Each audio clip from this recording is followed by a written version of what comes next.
આજે વહેલી સવારથી જંગલેશ્વર વિસ્તારમાં આજીનદીના પટમાં અને ટીપી રોડ ઉપર જે સરકારી જમીન છે એના ઉપર જે ગેરકાયદેસર દબાણો થયેલા છે એને દૂર કરવા માટે મહાનગરપાલિકાની ટીમો અને પોલીસની ટીમો વહેલી સવારથી લાગેલી હતી।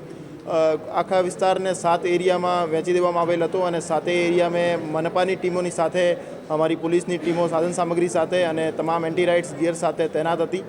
અને છેલ્લા ઘણા દિવસોથી મનપાની ટીમો દ્વારા અને પોલીસની ટીમો દ્વારા ઘરે ઘરે જઈ દરેક રહેવાસીને દરેક દબાણકર્તાને સમજાવવામાં આવતા હતા। એના લીધે મોટાભાગના જે દબાણકર્તાઓ છે એને સ્વૈચ્છિક રીતે પોતાના દબાણ તોડી પાડ્યા હતા અને બાકીના જે દબાણકર્તા હતા પોતાની રીતે પોતાનો સામાન લઈ જતા રહ્યા હતા। તો પોલીસ સાથે ઘર્ષણનો અથવા તંત્ર સાથે ઘર્ષણનો એક પણ કોઈ બનાવ બનેલ નથી અને આખું જે ડિમોલિશનની પ્રક્રિયા છે શાંતિપૂર્ણ રીતે અને સૌહાર્દપૂર્ણ માહોલમાં આજની પ્રક્રિયા પૂર્ણ થયેલ છે અને આવતીકાલે વહેલી સવારથી ફરીથી જે બાકી રહેલા ડિમોલિશન છે એ મહાનગરપાલિકાની ટીમો સાથે પોલીસનો બંદોબસ્ત સાથે તોડવાની પ્રક્રિયા હાથ ધરવામાં આવશે।